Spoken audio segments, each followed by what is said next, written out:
Welcome to Prashanth online coaching centre. Telangana రాష్ట్రంలో ITI పూర్తి చేసి డిప్లొమాలో జాయిన్ కావాలనుకుంటున్నటువంటి విద్యార్థులు ఎల్పిసెట్ 2025 ఎగ్జామ్ రాసి క్వాలిఫై అయినటువంటి విద్యార్థులకు అడ్మిషన్ కౌన్సిలింగ్ షెడ్యూల్ అనేది విడుదల కావడం జరిగింది. ఈ ఎస్బిటెట్ అఫీషియల్ వెబ్సైట్లో ఈ యొక్క పర్టికులర్ డీటెయిల్స్ అనేది అక్కడ మెన్షన్ చేయడం జరిగింది. విద్యార్థులందరూ కూడాను ఆ వెబ్సైట్లో ఇచ్చినటువంటి అంశాలను అవగాహన కల్పించుకోవాలి. ముందుగా ఈ యొక్క సర్క్యులర్లో గాను మనకు ఉండాల్సినటువంటి క్లారిటీ ఏంది, మనం ఇప్పటివరకు ఏదైతే ఎల్పిసెట్ ఎగ్జామ్ రాసామో మనకు వచ్చిన మెరిట్ ఏంది, ఆ మెరిట్కి ఈ కౌన్సిలింగ్ ప్రాసెస్ ఏ విధంగా మనం పూర్తి చేసుకోవాలి అనే అవకాశం మీద ప్రతి ఒక్క విద్యార్థికి పూర్తి స్థాయిలో అవగాహన ఉండాలి. ఈ కౌన్సిలింగ్ ప్రాసెస్లో కనుక మనం ఏదైనా చిన్న మిస్టేక్స్ కనుక చేస్తే అది ఎటువంటి పరిణామాలకి రిఫ్లెక్ట్ అవుతుంది అనే అంశాలు కూడా దృష్టిలో ఉంచుకొని మనం జాగ్రత్తగా ఈ కౌన్సిలింగ్ ప్రాసెస్ అనేది పూర్తి చేయాలి. ముందుగా ఇందులో ఉన్నటువంటి ఇన్ఫర్మేషన్ ప్రకారంగా చూసినట్లయితే 8వ తారీఖు జూలై 2025 రోజున కౌన్సిలింగ్ అనేది స్టార్ట్ అవుతుంది. కౌన్సిలింగ్ వెన్యూ వచ్చేసి గవర్నమెంట్ పాలిటెక్నిక్ మాసప్ ట్యాంక్ హైదరాబాద్. ఏదైతే మీరు ఎల్పిసెట్ ఎగ్జామినేషన్ ఎక్కడైతే రాసిండ్రో అక్కడే ఈ యొక్క కౌన్సిలింగ్ ప్రాసెస్ అనేది నడుస్తుంది. ఎవరైతే మన రిజల్ట్ కాపీలో క్వాలిఫైడ్ అయ్యి మీకు ర్యాంక్ అలర్ట్ అయిన వాళ్ళు ఎవరైతే ఉన్నారో వాళ్ళందరూ కూడాను ఎట్ ఏ టైం ఒకే రోజులో ఈ యొక్క కౌన్సిలింగ్ ప్రాసెస్ అనేది నడుస్తుంది. అక్కడికి గాను మొత్తం ఈ యొక్క 2025 ఎల్పిసెట్ ఎగ్జామినేషన్కి గాను 355 మంది క్వాలిఫై కావడం జరిగింది తెలంగాణ రాష్ట్రం మొత్తంలో. సో దాంట్లో draughtsmen civil trade 18 members, electrician 204, electronic mechanic సంబంధించిన వాళ్ళు 22 మంది, fitter 92, instrument mechanic 4, machinist 2, mechanical motor vehicle MMV 3, R and AC 5, turner 5 members, మొత్తం కలిసి 335 మంది అనేవారు ఉన్నారు. సో దీనికి గాను కేవలం 8వ తారీఖు రోజున వీళ్ళందరికీ కౌన్సిలింగ్ ప్రాసెస్ అనేది రన్ అవుతుంది. సో ఈ యొక్క కౌన్సిలింగ్ క్లాసెస్ ఏదైతే కౌన్సిలింగ్ ప్రాసెస్ జరుగుతున్నప్పుడు మీకు ఉండాల్సినటువంటి మినిమం ప్రాసెస్ ఏమి అని అంటే, అక్కడ మీరు ఎల్పిసెట్ కానీ బ్రిడ్జ్ కోర్సుకు కానీ అప్లై చేసినప్పుడు ఏ ఒరిజినల్స్ అయితే పెట్టినరో, జిరాక్స్ సెట్స్ అయితే ఏవైతే పెట్టినరో వాటికి సంబంధించినటువంటి పూర్తి స్థాయి ఒరిజినల్స్ అన్నీ కూడా మీరు తీసుకెళ్తే ఇక్కడ వెరిఫికేషన్ ప్రాసెస్ ఉంటుంది. సో దీంట్లో వాళ్ళు మెన్షన్ చేసిన అంశాలు ఏంటంటే, ఫస్ట్ ఎల్పిసెట్ 2025 హాల్ టికెట్ అనేది ఒకటి తీసుకెళ్ళాలి. దాంతోపాటు SSC memo original, ITI memo pass marks అనేది మెమో ఒకటి ప్లస్ కన్సాలిడేటెడ్కి సంబంధించిన 2 తీసుకోవాలి. తర్వాత bona fide certificates with 4th to ITI అంటే 6th to ఐటీఐ దాకా, అంటే ఏదైతే బోనోఫైడ్కి సంబంధించిన మన స్కూలింగ్కి సంబంధించింది 6th నుండి 10th వరకు, తర్వాత ఐటీఐకి సంబంధించిన బోనోఫైడ్.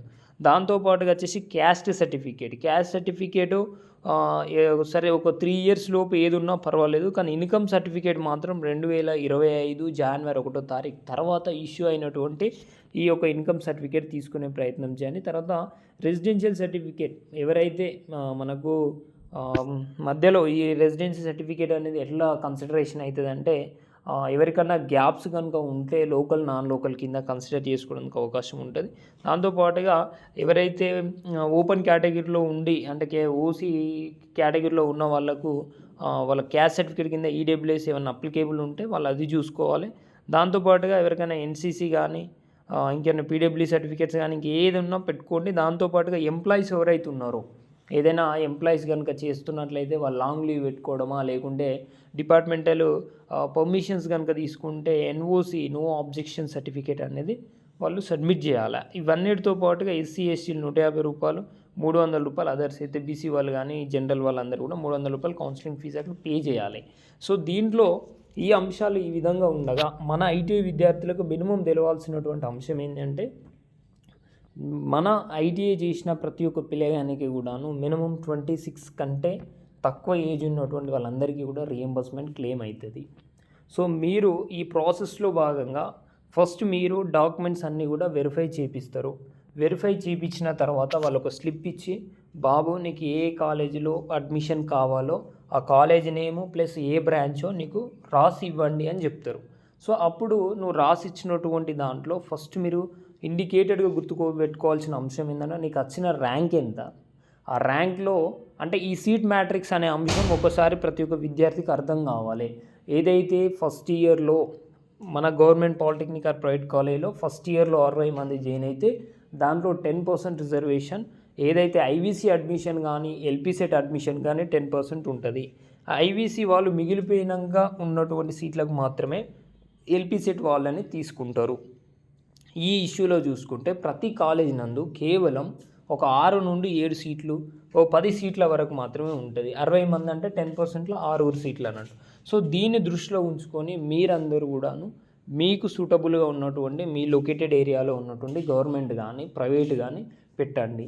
దాంట్లో మీరు ఖచ్చితంగా ఫ్రీ సీట్ వస్తేనేమో 3000లా క్లోజ్ అవుతుంది. ఏమన్నా కౌన్సిలింగ్ అంటే ఏదైతే గవర్నమెంట్ ఫీజు కాకుండా ప్రైవేట్ది అయితే 15,500 రూపాయలు పర్ ఇయర్ చొప్పున మనం కట్టడానికి అవకాశం ఉంటుంది. సో ఇట్లా మీరు ఆ జాగ్రత్తగా చూసుకుంటూ ఆ కాలేజ్ ఫీజెస్ ఏదైతే మనకు ఫ్రీ సీట్ వచ్చే విధంగా అందరూ ప్రయత్నం చేయండి, గవర్నమెంట్ కానీ ప్రైవేట్ కానీ. ఎవరైతే కొంచెం ర్యాంక్ ఎక్కువ ఉంది మా గౌట్లో కానీ ఆ రియంబర్స్మెంట్ క్లెయిమ్ అయ్యే ఇష్యూస్లో లేకపోయినట్లయితే ఖచ్చితంగా పేమెంట్ సీట్ తీసుకునే ప్రయత్నం చేయండి. అకాడమిక్ వృధా కాకుండా అడ్మిషన్ వేసుకొని మంచిగా చదువుకొని పూర్తి స్థాయిలో కంప్లీట్ చేయండి. దాంతోపాటుగా అడ్మిషన్ అయిన వెంటనే మీరందరూ కూడాను హ్యాపీగా రెగ్యులర్గా చదువుకునేటువంటి హ్యాబిట్ని మనం అలవాటు చేసుకుంటేనే ఇప్పుడున్న ఎస్బిటెట్ నామ్స్ ప్రకారంగా ఆ పరీక్షలన్నీ కంప్లీట్ చేసుకొని బ్యాక్లాగ్స్ లేకుండా మనం హ్యాపీగా సర్టిఫికేట్ తీసుకోవడానికి అవకాశం అనేది ఉంటుంది. ఈ కౌన్సిలింగ్ ప్రాసెస్లో మనం ప్రత్యేకంగా గుర్తుపెట్టుకోవాల్సింది ఏంటంటే ఈ రిక్వైర్డ్ డాక్యుమెంట్స్ అన్నిటిని కూడా వితిన్ 1 డేలో ప్రిపరేషన్ చేయడం ఒక పార్ట్. నెంబర్ 2 ఆ కౌన్సిలింగ్ ప్రాసెస్లో మన డాక్యుమెంటేషన్ వెరిఫికేషన్ చేయించేటప్పుడు ఉన్నటువంటి ఇష్యూస్. నెంబర్ 3 కాలేజ్ సెలక్షన్ సంబంధించినటువంటి ఏ కాలేజ్ పెట్టుకోవాలి, ఏ బ్రాంచ్ పెట్టుకోవాలి అనేది మనకు ఒక అవగాహన కలిగి ఉండాలి. ఈ 3 అంశాలు కనుక మనకు తెలిసినట్లయితే ఇక్కడ వరకు అంతా హ్యాపీగా ఉంటుంది. దాంట్లో భాగంగా ఈ రిక్వైర్డ్ డాక్యుమెంట్స్ ఏవైతే ఉన్నాయో, ఏదైతే సార్ నాకు క్యాష్ లేదు లేకుంటే ఇన్కమ్ లేదు అట్లా అనుకునే వాళ్ళు ఏం చేయండి అంటే మీ దగ్గర ఉన్న పాతే సబ్మిట్ చేయండి.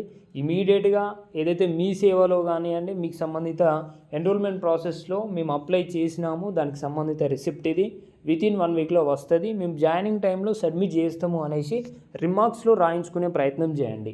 ఎందుకంటే ఈ యొక్క ఇన్కమ్ సర్టిఫికేట్ అనేది లేదు అనగానే మీరు డైరెక్ట్ పేమెంట్ సీట్కి వెళ్ళిపోతారు. అట్లాంటి పరిస్థితుల్లో ఎవరు ఉండొద్దు. దాని మీద కొంత అవగాహన తెచ్చుకొని మీ సేవలో ఇమీడియట్గా ఇన్కమ్ సర్టిఫికేట్ అప్లై చేయండి. మీ సేవ రిసిప్ట్ని ఆ యొక్క కౌన్సిలింగ్ ప్రాసెస్లో సబ్మిట్ చేయడం ద్వారా వాళ్ళు ఏంటంటే ఓకే నెక్స్ట్ జాయినింగ్ టైంలో రిపోర్ట్లో మీరు ఈ సబ్మిట్ చేయండి అని మెన్షన్ చేయించుకునే ప్రయత్నం చేయండి. Okay, thank you.